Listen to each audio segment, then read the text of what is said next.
नमस्कार दोस्तों, मैं डॉक्टर द्वारका प्रसाद। दोस्तों, मैं एक साइकोलॉजिकल कंसल्टेंट और एक करियर काउंसलर हूं।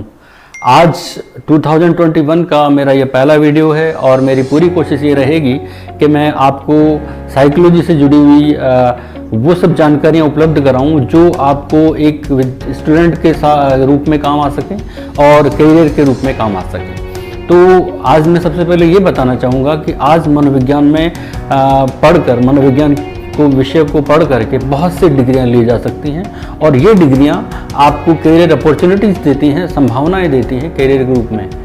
अगर हम बात करें कि मनोविज्ञान विषय या साइकोलॉजी विषय जो है क्या है, तो ये दोस्तों मानव व्यवहार का अध्ययन करता है और मानव में मनुष्य और पशु दोनों आ जाते हैं। तो इन दोनों का बहुत ही अच्छे तरीके से इनके व्यवहार को व्यक्ति रीड कर सकता है इस विषय को पढ़ करके। और इनमें जो इनका जो बिहेवियर है, चाहे फिर वो सामान्य हो चाहे असामान्य हो, दोनों लेवल पर उनकी अच्छी जानकारी एक्सप्लेनेशन दे सकता है, सामने रख सकता है कि अगर इसमें ये व्यक्ति अगर ऐसा बिहेवियर कर रहा है तो क्यों कर रहा है, किस लिए कर रहा है और इसका क्या ट्रीटमेंट हो सकता है।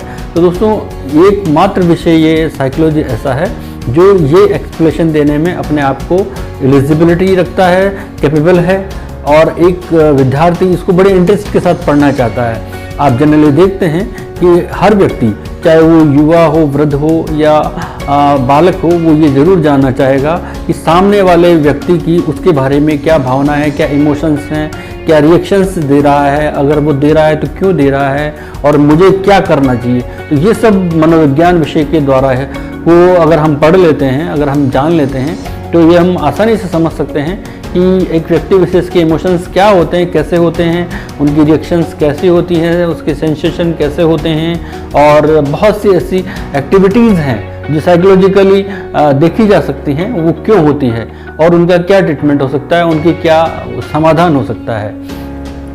तो ये सब साइकोलॉजी विषय के अंतर्गत आता है। अगर हम बात करें कि मनोविज्ञान विषय में अगर करियर अपॉर्चुनिटी के तौर पर देखा जाए तो बहुत से ऐसे फील्ड बनते हैं मनोविज्ञान में। फॉर एग्जांपल जैसे चाइल्ड साइकोलॉजी हो गया, गाइडेंस एंड काउंसलिंग का फील्ड हो गया, जो है चाइल्ड हेल्थ केयर हो गया, या जो फिजिकली और मेंटली हैंडीकैप्ड होते हैं या चैलेंज्ड होते हैं, ऐसे बच्चों के लिए, युवाओं के लिए या जिस भी एज में ये प्रॉब्लम होती है उन सब के लिए कार्य करने का एक ये संभावित क्षेत्र है, कार्य क्षेत्र है। तो अब इन संभावित कार्य क्षेत्रों में कार्य करने के लिए अगर कोई व्यक्ति हो सकता है, उपयुक्त व्यक्ति हो सकता है, तो वो हो सकता है साइकोलॉजिकली ट्रेंड व्यक्ति जो एज ए कंसल्टेंट काम कर सकता है या स्पेशल एजुकेटर कर सकता है, एज ए साइकोलॉजिस्ट काम कर सकता है। तो ये एक मनोवैज्ञानिक ही होता है जो इस प्रकार के कार्य कर सकता है।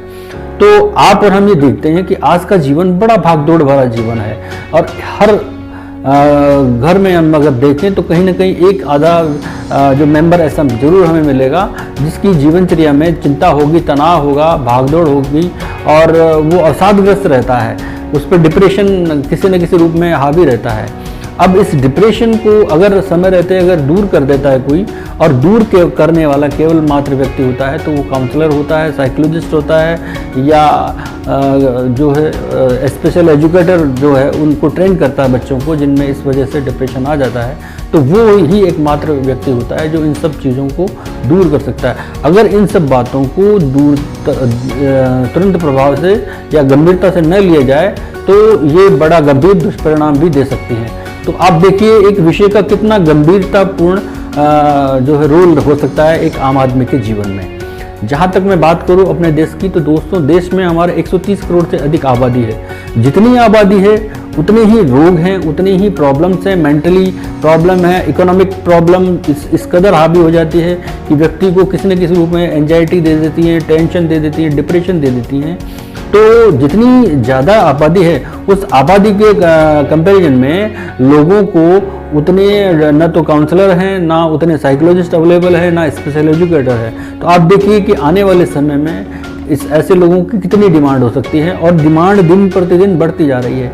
जो हमारी नई शिक्षा नीति लागू होने जा रही है 2021 में, जो इम्प्लीमेंट हो सकती है।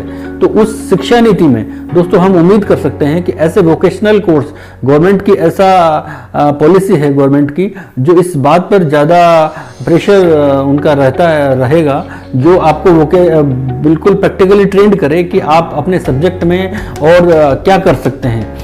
न केवल थ्योरेटिकल बल्कि आपको प्रैक्टिकली भी ट्रेंड करेंगे कि किए जाने वाले कोर्सेज होंगे, जो आपको साइकोलॉजी में भी मिलेंगे और अभी भी लागू, इस नई शिक्षा नीति लागू होने से पहले भी ऐसे कोर्सेज अवेलेबल हैं। अगर हम कोर्सेज की बात करें तो एजुकेशनल जो फील्ड में अगर हम इसे देखें तो आप देखेंगे कि 11th और 12th लेवल पर भी इस सब विषय को पढ़ाया जाने लगा है।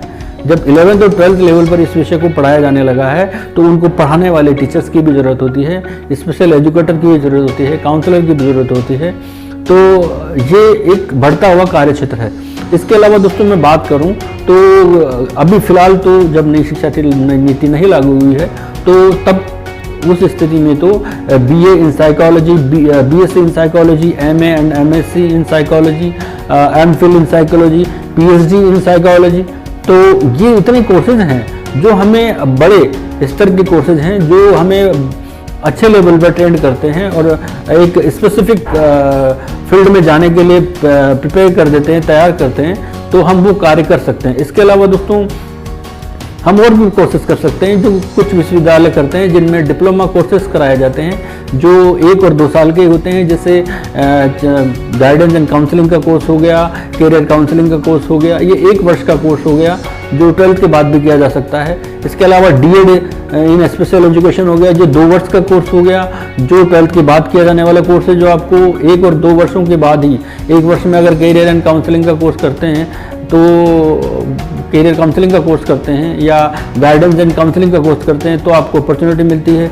2 वर्ष में अगर आप करते हैं तो DED इन स्पेशल एजुकेशन करिए तो आपको जॉब मिल सकता है। अगर आप ग्रेजुएशन की बात करना चाहते हैं तो आपको स्पेशल एजुकेशन में आप BEd कर सकते हैं, तो BEd जो है आप HI में कर सकते हैं, VI में कर सकते हैं, ID में कर सकते हैं। बहुत से ऐसे इसके जो है डिविजन्स हैं जिसमें आप ये कोर्स कर सकते हैं। तो बहुत से ऐसे फील्ड हैं जो इसमें आपको एक तरह से तैयार कर देंगे, जो आप अपना कार्य क्षेत्र बना सकते हैं, अपने जॉब अपॉर्चुनिटी के तौर पे जिसको देखा जा सकता है, या उसमें आप अपने आप को कर सकते हैं। अब साइकोलॉजी आपसे क्या डिमांड करता है, जो मैं मेन चीज़ बताना चाह रहा हूँ, क्योंकि आप इन सब कार्यों को करने वाले हैं कि आप एक स्पेशलाइज्ड फील्ड में जा रहे हैं जिसमें आप स्पेसिफिकली काम करेंगे ऐसे लोगों के साथ जो एबनॉर्मल भी हो सकते हैं, जिनके साथ आपको स्पेसिफिकली उनको ये जानना पड़ेगा कि आप वो किस फील्ड में अच्छा परफॉर्मेंस दे सकते हैं, वो क्या नॉर्मल लाइफ जीने के लिए क्या कैसा उनके साथ किया जाना चाहिए। तो आपको के लिए जो है क्या आप में भी कुछ स्पेशलिटी होनी चाहिए। तो दोस्तों एक मनोविज्ञान विषय में पढ़ने वाले या एक साइकोलॉजी को में निपुणता हासिल करने के लिए एक व्यक्ति को बहुत अधिक पेशेंस वाला होना चाहिए, बहुत मिलनसार व्यक्तित्व वाला होना चाहिए, ताकि वो उन व्यक्तियों को जो चिंता, अवसाद, तनाव इत्यादि से हो या जिनमें दिव्यांगता हो, उनको देखने का पेशेंस रखने वाले हों, या जो मेजरमेंट कर सके कि किसी इंडस्ट्री में वो कैसे कार्य करें और किस कार्य के लिए वो उपयुक्त हो। तो ये सब क्वालिटीज़ एक साइकोलॉजिकल कंसल्टेंट में होना चाहिए, या एक साइकोलॉजिस्ट में होनी चाहिए, या काउंसलर में होनी चाहिए। वो ये कार्य करने के लिए अपने आप को पूरी तरह से एलिजिबल कर सकते हैं अगर वो ये इन चीज़ों में निपुण हो या एक्सपर्ट हो जाए। तो अगर ये सब चीज़ें आप में हैं, व्यक्तित्व में आप रखते हैं कि आप में पेशेंस है, आप में मिलनसारिता है और आप बहुत हार्ड वर्किंग हैं और कोऑपरेटिव नेचर के हैं, तो आप अपने सब्जेक्ट में इतनी अच्छी कमांड कर लेंगे कि आपके लिए किसी और फील्ड में जाने की आवश्यकता नहीं रहेगी। आपको बस आपको हार्ड वर्किंग की ज़रूरत पड़ेगी। अब हम बात करें कि ये साइकोलॉजी हमें किस किस फील्ड में जॉब दे सकता है। दोस्तों बहुत ऐसे फील्ड हैं जिनमें ये आपको मैंने बताया कि भाई आप जो को 1 वर्ष का करें तो आप जो है काउंसलिंग का कोई भी हो सकता है, चाहे वो कैरियर का हो, गाइडेंस एंड काउंसलिंग का हो। 2 वर्ष में आप DED का कोर्स कर लें तो आप वो DED का कोर्स करने के बाद आप as a teacher, special education का जो टीचर जो होते हैं वो कर सकते हैं कार्य।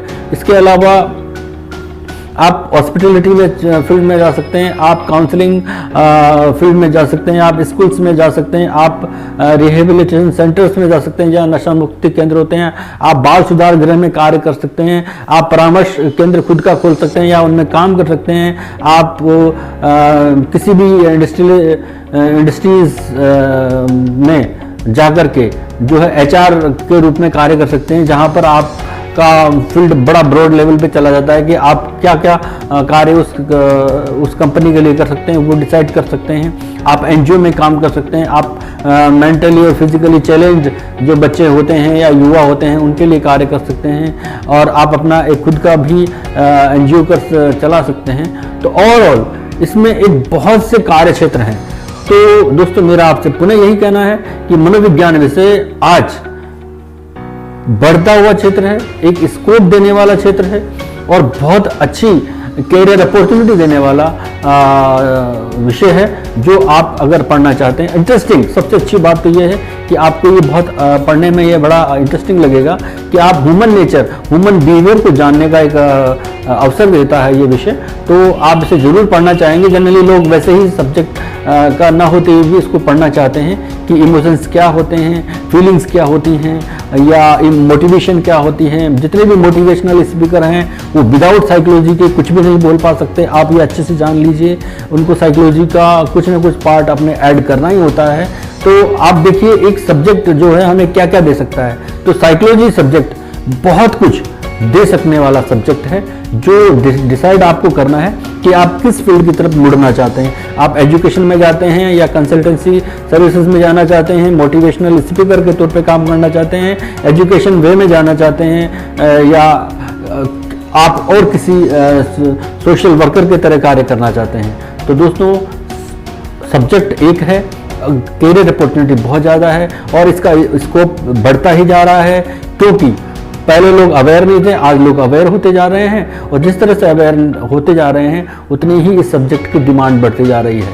तो आपने भी ये महसूस किया होगा कि आज हर कॉम्पिटिटिव एग्जाम में एक साइकोलॉजी का पेपर जरूर आता है। तो आप इसकी इम्पोर्टेंस का ये पता लगा सकते हैं कि ये कितना आपके लिए इम्पोर्टेंस रखता है, कितनी अपॉर्चुनिटी अवेलेबल करा सकता है। आपने ये भी देखा होगा कि बहुत से टॉप रैंकिंग वाले जो बच्चे हैं उन लोगों ने भी साइकोलॉजी सब्जेक्ट को जो है आगे जो है अपने सब्जेक्ट के रूप में चूज़ किया है। तो वो क्यों किया है? क्योंकि उन्हें ये सब्जेक्ट में बड़ा स्कोप दिखा होगा, इंटरेस्ट लगा होगा, या कार्य करने की इच्छा रही होगी। तो ये सब्जेक्ट आपको बहुत कुछ दे सकता है। तो आज मेरा वीडियो इस 2021 का स्पेशली इसी पे डिसाइड था, इसी पे सेंट्रलाइज किया था मैंने कि आपको इस विषय के बारे में पूरी जानकारी दी जाए, इसके स्कोप क्या क्या हैं वो जानकारी दी जाए, और एक साइकोलॉजिस्ट और एक कंसल्टेंट को में क्या क्वालिटीज़ होनी चाहिए वो जानकारी दी जाए। तो दोस्तों ये मेरा वीडियो था, ये आपको कैसा लगा ये आप मुझे ज़रूर बताएं, और अपने कमेंट से ये जानकारी दें कि आप और क्या जानना चाहते हैं। और आज का मेरा वीडियो यहीं तक था। थैंक यू वेरी मच, धन्यवाद दोस्तों, नमस्कार।